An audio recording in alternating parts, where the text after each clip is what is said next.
The Fresh, Jewfish by the Ton by Geoff Doig.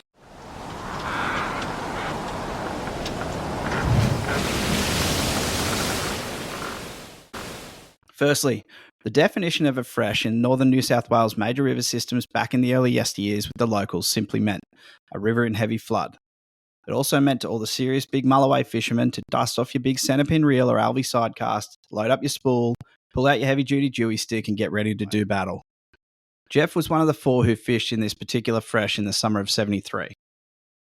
Geoff states when talking about that day, "I'll go through it firsthand, step by step as I still recall it clearly. It was an event never to be repeated as far as catching big Mulloway. One after the other in a fresh on the southern wall of the Southwest Rocks breakwall at the mouth of the Macleay River in northern New South Wales. So Alex Julius, myself, Barry Oxford and Kevin Eccles decided on a trip up to Hat Head, just south of Southwest Rocks. Soon enough, they learnt from the local Kempsey AM radio station that the Clarence River at Yamba and Macleay River, Southwest Rocks, were in flood. Immediately, all 4 fishermen start thinking the same thing as soon as the broadcast was deployed. Oh shit, the Macleay will be in fresh and it's just up the road," Geoff states. Alex nods as he does. Alex was on it. The others, not too sure, were only in hope of what could happen. Excited, a plan was put in place. Daily, we would make the drive over to the Macleay River mouth to check conditions as the weather started to abate.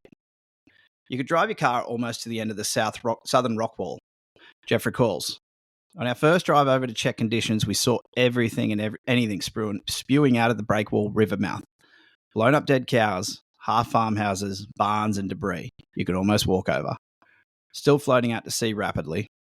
The swell was still big, rising up, then dropping back down its own tracks as the full force of the fresh held the waves up.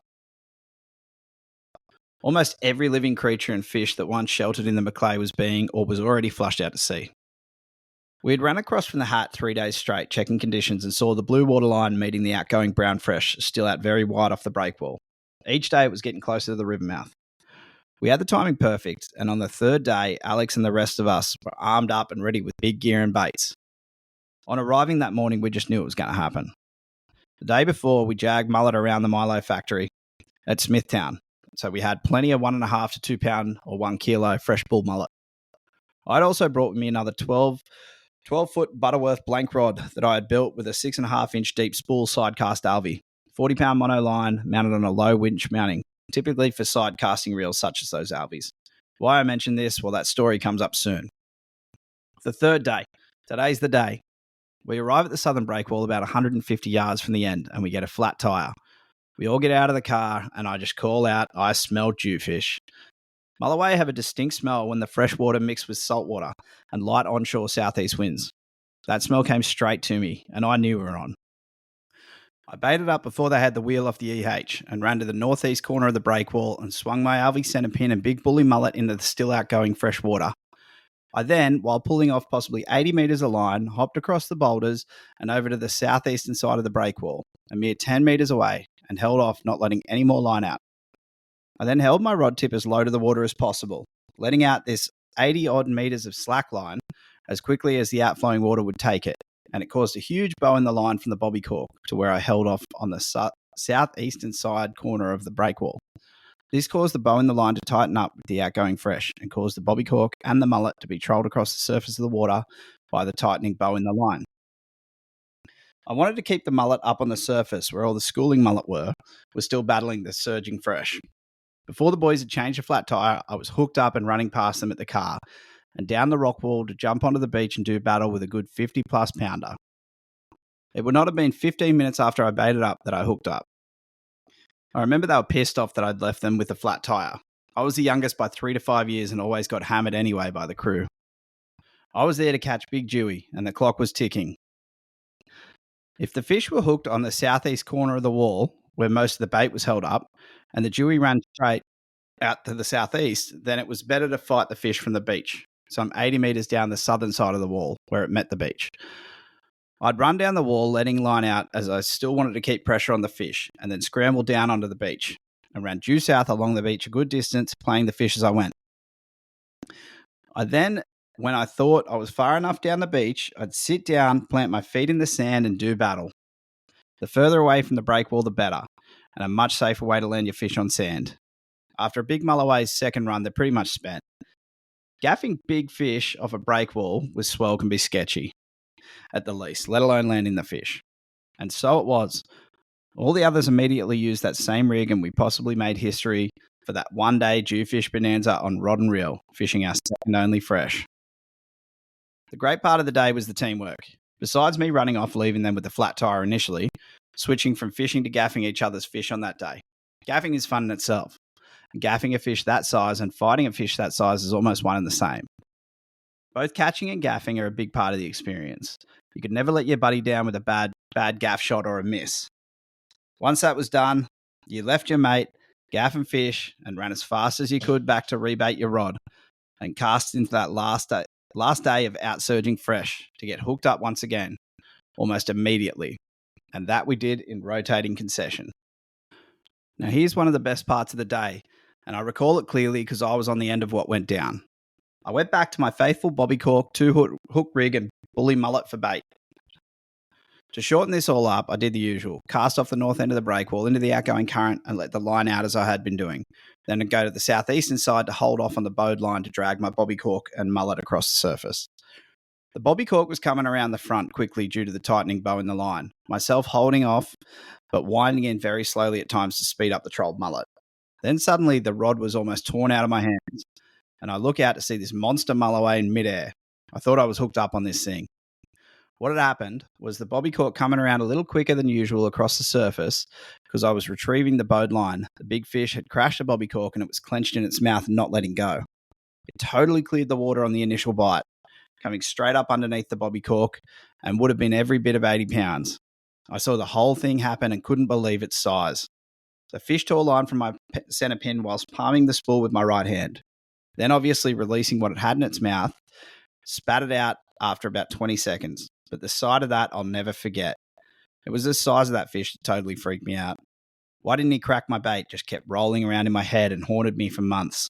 Its teeth marks were embedded in either side of the bobby cork, and these bobby corks were shaped out of corked hand lines about 8 inches or 20 centimetres long, which we'll see in some of the photos. The sun was setting in about 1 hour. On the next drift after that huge Mulloway spat the cork, a 64-pound Mulloway nailed my bait, and once again off the southeastern corner and headed seaward. I ran as I did on 8 other occasions to the beach to fight the fish. There was only one fish I'd landed that day, inside the wall, when the outgoing fresh had almost stopped due to the first tide arriving near the mouth of the river. The fish ran upriver. That 64-pounder was landed off the beach, as most were. I forget who gaffed it, but it may have been Kevin Eccles. Dragging the fish back solo as the gaffer, he rushed back to the wall to bait up himself and get back in amongst that final hour's fishing. I did get back in time to the car for one last bait up and drift. Immediately as the bobby cork and bait got midway around the front of the wall, holding off as I did, crash, bang, and wow, this was like none of the other fish I connected with. It went deeper, and at first I thought it was a shark. Fortunately, it soared around east-southeast, but I did the usual and ran like hell down the wall to the beach. The reason I ran quicker than ever was the fish was heading seaward, more easterly, and there could have been the possibility of him swimming more to the northeast, and that's exactly what the fish did. I was up the beach further than I'd run usually because I could see that the line was now pointing across the southern wall under the sea level, but extremely close to the tip of the southeast corner of the rocky wall. In these freshers, we all use heavy line on our center pins, and I had 60-pound Mako mono, a much harder line that could withstand a little bit more abrasion from rocks, better than other monos. By this time, I almost had the fish around the southeast corner of the wall, but not completely. I made the decision to point the bone, which is just walk backwards slowly and further south along the beach, not even holding the rod up. It was bust or dragged the almost expelled big fish around the wall onto a safe and sandy bottom off the southern side of the wall.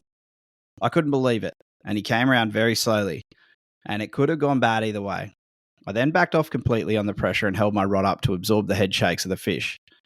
Now knowing he was now on sand, but also knowing my line had surely rubbed on the breakwall corner, which I had felt, and now I took it very easy. The end result you'll see in this pictorial. Alex said it didn't go over 70 pounds, but for some reason, that's what I remember when I weighed it back at Jordan's, the local pro fish show at Hat Head.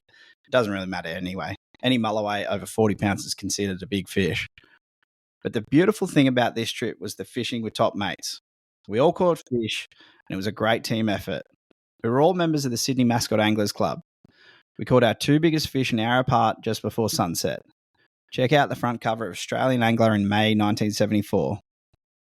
I ate the biggest jewfish cutlet off that last big fish that I've ever attempted to eat that night. No way I could finish it.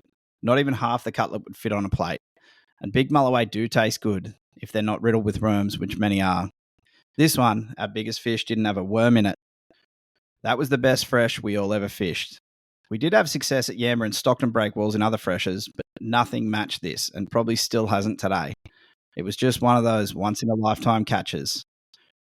That Southwest fresh, we caught an amazing 22 fish for 1,028 pounds in total. The following day, the fresh had slowed down enough for the second high tide to re-enter the river, and we only caught one fish. The night after the first day of the catch, the first high tide re-entered the river mouth. All small fish and big fish initially flushed from the river dispersed back upriver to their usual habitat. Sean Dixon, a mascot angler in Sydney, heard of the first day's catch, jumped in his car to arrive the following morning only to find the fish had moved upriver. I think even still today, no one has come close to a catch of Mulloway like that first day. Well, not off the rocks or the beach, or any breakwall, that is. Fishing's always doing your homework, considering weather and wind, and waves, the elements, and knowing absolutely everything about your target species, as well as sourcing local knowledge. That's how we found out where we could catch our mullet, which was at the Milo Factory hot water outlet at Smithtown, which was sheltered up in a small tributary. We could have fished into the night that first day, but we had no more room in the car to put our fish. Nor did we need any more. We were all shot ducks, exhausted. So it was really only one day's fishing. Only one fish the following day, which we knew was hardly worth the effort.